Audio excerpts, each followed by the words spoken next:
Boa noite, pessoal. Meu nome é Vitor Hugo, estudante de filosofia da Universidade Federal de Uberlândia e bolsista do programa de residência pedagógica.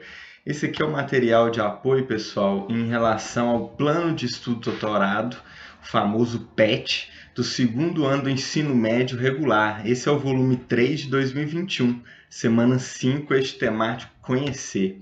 Hoje o nosso tema aqui é sobre o iluminismo e eu vou começar dando uma visão geral do arcabouço teórico para nós começarmos no assunto propriamente dito. O iluminismo, uma das suas características é a ruptura com a herança do pensamento filosófico do período medieval. O que isso significa? Que o iluminismo foi uma espécie de revolução intelectual em vários campos do saber, que rompeu com tradições do pensamento que precedeu aquele momento, né? Um ponto crítico na história em que um novo pensamento, diverso daquele que o antecedeu, foi forjado, né? Um novo tipo de tradição estava sendo forjada ali, né? E nós vemos consequências disso na história até hoje, né? Não só na filosofia, mas na história, né? O principal expoente na filosofia do iluminismo foi o filósofo Immanuel Kant, né? Alemão, bem conhecido, um dos maiores filósofos do Ocidente. E talvez a maior característica do iluminismo é isso que eu vou dizer agora, que foi o deslocamento da autoridade do conhecimento, da fé para a razão. O uso da razão ao invés da fé religiosa para entender e dar possíveis soluções para os problemas da sociedade. Olha que interessante, né? O que dava autoridade, dizia o que era certo ou errado, verdadeiro ou falso, adequado ou inadequado, aceitável ou não, no período que antecedeu o iluminismo da Idade Média, eram as igrejas, né? Principalmente a católica, falando do Ocidente, né?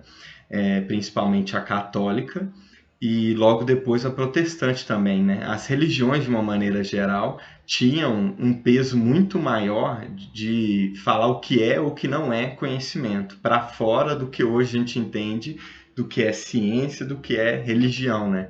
O iluminismo foi determinante para separar essas duas coisas, né? E é óbvio, né, que essa mudança de pensamento tão, tão forte, né, tão contrastante, ia produzir também reflexos de mudança da estrutura econômica e política, né? Que essas duas questões foram também reflexos históricos que permitiram, que foram condições para acontecer a Revolução Francesa, por exemplo, e outras questões na ciência, né? Como, por exemplo, Isaac Newton, nessa mesma leva do iluminismo, é, teorizou, né, sobre várias coisas que foram também uma revolução científica, né?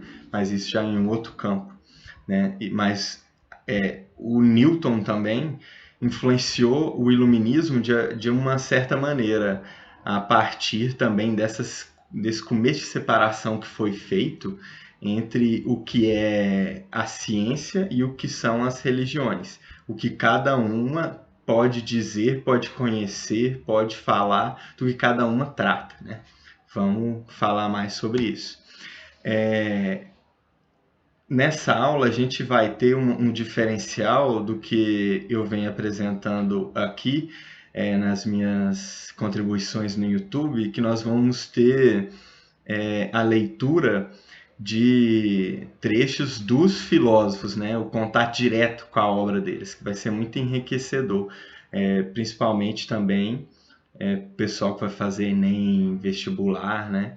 Que costuma se colocar nos enunciados, muitas vezes, uma estrofe, um parágrafo, uma parte do texto de um filósofo para dali se perguntar alguma coisa, né?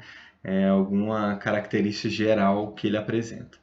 Então vamos primeiro ao Hume, que ele faz parte de alguma forma do iluminismo, mas ele e o Kant têm posições muito diferentes, né? Fundamentadas em conceitos muito diferentes.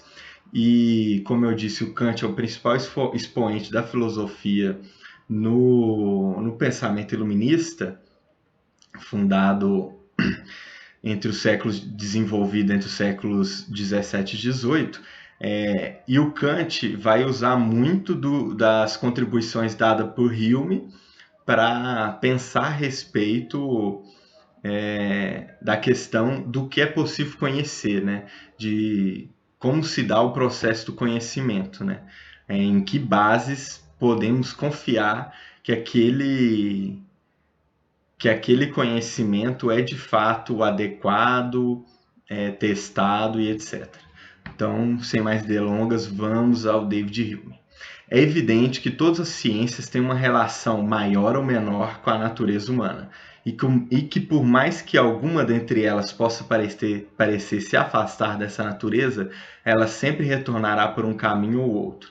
Mesmo a matemática, a filosofia da natureza e a religião natural dependem em certa medida da ciência do homem, que as julgam por meio de seus poderes e faculdades. Assim como a ciência do homem é o único fundamento sólido para as outras ciências, assim também o único fundamento sólido que podemos dar a ela deve ser na experiência e na observação. Olha que interessante, né? Como ele vai desenvolvendo a ideia dele para, enfim, dar ali uma lei geral, uma regra geral, né? Que ele está colocando. Quando o Hume diz ciência do homem, ciência humana, ele está falando da filosofia. E ele é um dos que fundamenta que a filosofia é o único fundamento sólido de todas as ciências, e da onde todas as ciências derivam e retornam para ela de alguma maneira, e em algum nível do conhecimento. A filosofia tem como único fundamento, segundo aqui o pensamento de Hume, como único fundamento sólido a experiência e a observação. Ele também diz poderes e faculdades, né? Faculdades de observar, de julgar, né? De você bolar um modelo, aplicar aquele modelo ao teste, né? Testar as falhas e tirar as observações única e exclusivamente, né? Esse é o principal ponto de Hume aqui, da experiência e da observação, né? O que muitas vezes na filosofia, né, do mundo empírico, né, do empírico. É daí que Hume fundamenta toda a sua teoria do conhecimento, né? E uma dessas ferramentas que o Hume usa, perdão, é o princípio da causalidade, né? Que é causa e consequência, que é ligado umbilicalmente a esse fundamento que ele julga sólido, que é a experiência e observação, né? Você observar o que causou tal reação e saber fundamentar ela logicamente, de maneira que faça sentido e que explique, que pretenda explicar, né? Que também uma das partes fundamentais é expor as teorias a críticas, para ela se mostrar válida ou não, adequada ou não, ou em que medida que ela é válida ou inadequada. Vamos agora para o primeiro trecho do Kant. É um convite à razão para de novo compreender a mais difícil das suas tarefas. Essa é uma passagem célebre do Kant. A do conhecimento de si mesma e a da inconstituição de um tribunal que lhe assegure as pretensões legítimas e, em contrapartida, possa condenar-lhe todas as presunções infundadas. E tudo isso não por decisão arbitrária, mas em nome das suas leis eternas e imutáveis. Esse tribunal, outra coisa não é que a própria crítica da razão pura. Muitas questões aqui apontadas de uma maneira muito concisa, né, e direta pelo Kant. Aqui ele está falando da própria razão, né? Bom, e o que esse trecho tem a ver com o nosso tema aqui do iluminismo? Que é esse pensamento de Kant, né, da investigação da razão, na fundamentação de toda a ciência, de toda a filosofia, na investigação da razão, né? Essa é a caracterização da filosofia crítica, né? Da investigação da razão, do que ela pode conhecer ou não, né? Em que bases é possível se conhecer, se mostrar verificável, se mostrar confirmável, válido ou não, certa teoria, certo conjunto de enunciado, né? E os limites disso também, né? Até sobre quais parâmetros é possível investigar, né? E a razão também é se auto-investigável, né? A própria razão mesmo investiga seus limites e suas possibilidades, né? Para dar um fundamento sólido para aquela teoria. Isso tudo fundamenta a busca da verdade e seus fundamentos, ancorada sempre pela razão, né? Essa é a grande diferença nesse momento que o Kant traz, né? E o que o iluminismo vai se basear fortemente, até hoje nós nos baseamos fortemente nesse conceito, né? Então, só é aceitável uma teoria, um enunciado, com um exame adequado da própria razão e os princípios racionais daquela teoria, né? Analisar bem todas as variáveis do que é proposto. A segunda passagem de Kant, né? Agora aqui ele já vai aproveitar as contribuições de Hume e avançar, né? Apresentando uma crítica ao que Hume propunha. Admito sem hesitar. A recordação de David Hume foi exatamente aquilo que, há muitos anos, primeiro interrompeu o meu sono dogmático, né? Então, primeiro, ele admite que já pensou da mesma maneira que o Hume. E deu uma direção, completamente diversa às minhas investigações no campo da filosofia especulativa. Ou seja, ele questionando os limites do que o Hume propunha, ele percebeu algumas coisas, né, que divergiam do que Hume examinava. Investiguei, em primeiro lugar, se a objeção de Hume não se deixaria representar de forma geral, né? Como se fosse uma lei. E logo descobri que o conceito da conexão de causa e efeito está longe de ser o único pelo qual o entendimento pensa a priori conexões entre coisas. A priori aqui se entende antes da experiência. E mais ainda, descobri que a metafísica consiste inteiramente nesses conceitos. Falando primeiro sobre no que nessa passagem Kant faz críticas ao pensamento de Hume. E depois nós vamos falar do passo seguinte, né? Primeiro ele fundamenta a sua crítica para depois dar uma outra solução, por assim dizer. Ele primeiro apresenta uma contradição, uma objeção ao princípio de causalidade, não ao mecanismo desse princípio ele próprio, mas como ele sendo essa ferramenta indubitável, única, sólida, como descreveu Hume. O Kant até aceita esse conhecimento, mas ele diz que antes você precisa ter uma preparação para entender o que a experiência lhe dá de dados, né? Para entender esses dados, você já tem que ter alguma coisa, né? Vamos dizer assim, uma razão incipiente dentro de você, né? Que é o que ele vai fundamentar o seu conhecimento, né? Que ele diverge da fundamentação empírica dada por Hume.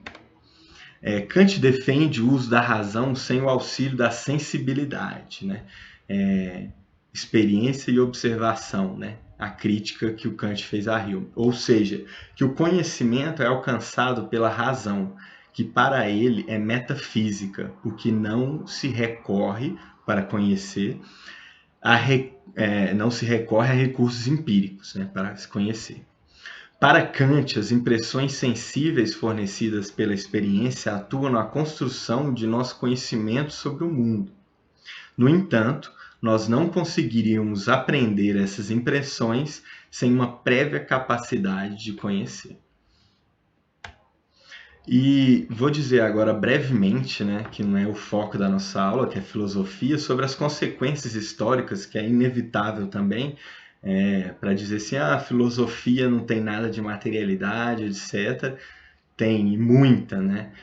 O pano de fundo é o que liga, é a cola invisível que liga tudo, vamos dizer assim. Bom, o iluminismo, o pensamento iluminista foi forjado na Europa, principalmente na França, entre os séculos 17, fim do século 17 e o século 18, até meados do século 18. A Revolução Francesa foi seu exemplo mais simbólico. Não foi o único, mas foi o que primeiro empunhou esses ideais iluministas e os levou a cabo, né? Deu materialidade, eles tornou-lhes realidade. E também ela serviu, por conta de todas essas rupturas que a Revolução Francesa significou, ela foi exemplo, ela foi modelo para várias outras revoluções, movimentos históricos, como por exemplo no Haiti, o processo de independência com o líder Toussaint. Reunião de diversos pensadores de diferença, outra característica, né? De diferentes disciplinas, cujo ponto de intersecção, ou seja, as partes em comum, os que ligam, né? Essas diversas disciplinas, diversos pensadores, né? É a defesa do conhecimento racional para desconstruir preconceitos e ideologias religiosas. Exatamente o que eu falei no início, né? A passagem, né? Da autoridade do conhecer, da fé para a razão. Iluminismo influenciou vários movimentos históricos ao redor do mundo. As ideias iluministas foram trazidas para o Brasil por estudantes brasileiros na Europa e imigrantes, europeus. Gerou questionamentos sobre o sistema colonial, né? Naquela época, como vocês já devem ter estudado, pessoal, os filhos da aristocracia, da nobreza, eram mandados para estudar na Europa, né? A primeira universidade no Brasil, no Rio de Janeiro, no Nordeste, foi, não me lembro exatamente onde, em qual ano, mas foi fundada muito depois, né? Depois que a corte portuguesa deixou o nosso país, etc. Né? Então, a maneira de aprofundar ou de se saber uma profissão naquela época, né, século 17, 18, para quem estivesse aqui no Brasil, era mandar seus filhos, mandar essas pessoas para estudar na Europa, né, principalmente Portugal.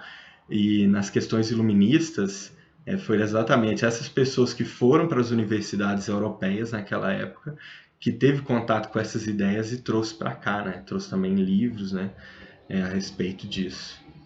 E isso influenciou muito revoltas, movimentos históricos que vieram depois, né? Construídos também em parte por essas pessoas que estudaram na Europa. Consequências, né, diretas e indiretas, né, do iluminismo. O fim do colonialismo, né, o processo de independências de país, né? E assim, a gente aqui está generalizando, o material também do PET generaliza, mas ainda existe países que lutam pela sua país, territórios, né? Vamos, melhor dizendo, que ainda não são países, pela sua independência. Mas a partir do iluminismo foi-se uma onda de lutas de independência até o final da Segunda Guerra Mundial, influenciado por várias questões históricas também, né? Condicionamentos históricos. Então aqui se generaliza de uma maneira geral, né? Vamos dizer assim, no campo das ideias, né? Houve uma mudança significativa do que achavam que era um modelo político, etc., adequado, para o que foi construído depois e o que se tem de reflexo hoje em dia, né? O fim do absolutismo, outra coisa, né? Temos países ainda hoje que são de famílias, né? Que são de reis, em que não há um direito público, vamos dizer assim, mesmo monarquias constitucionais com poderes reais. Então, estamos aqui fazendo uma generalização, né? a respeito desses movimentos, né, dessas influências. Mas ainda hoje existem, né, essas exceções que fugiram do fim do colonialismo e do absolutismo, né?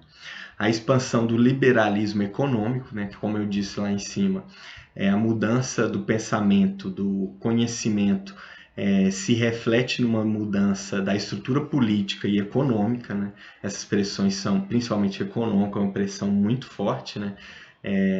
Uma ascensão cada vez mais da burguesia, né? A respeito disso, do liberalismo econômico, justamente porque você deixa de lado o domínio pela força, pela política, e se passa a ter outros tipos de domínio, né?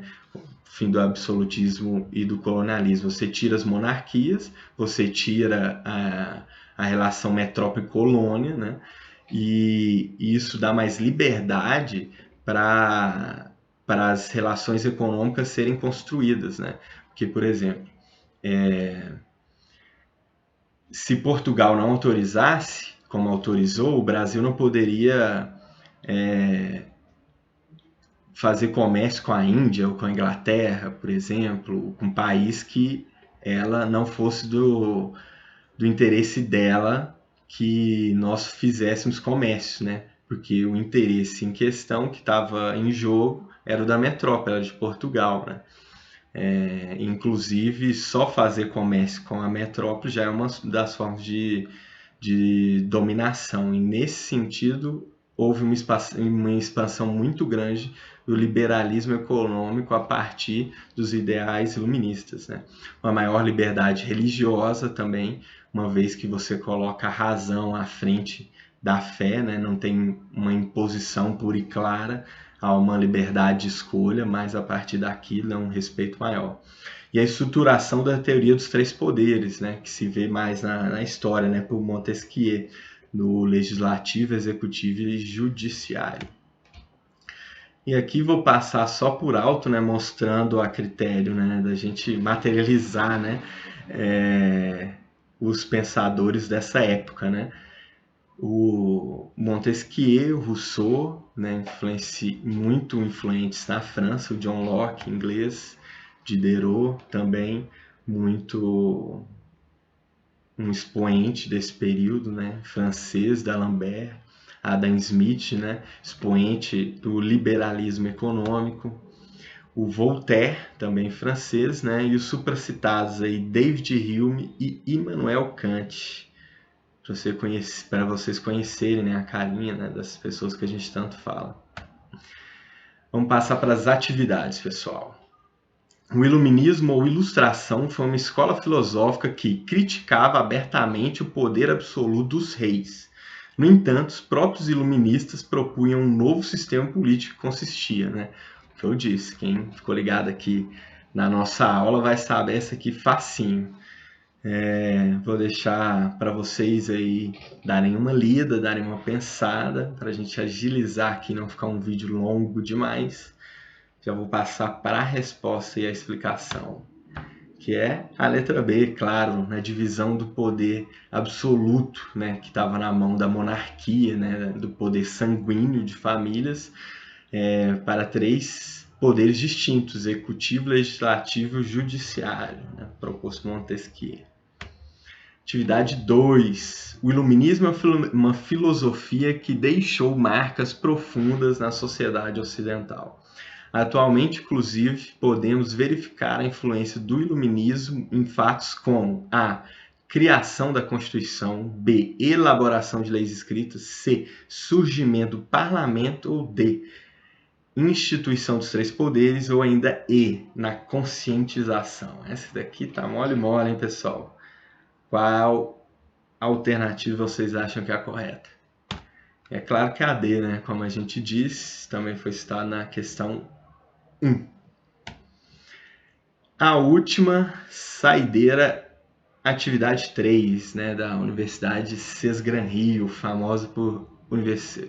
universidade famosa por organizar muitos concursos públicos, vestibulares, etc., processos seletivos por aí.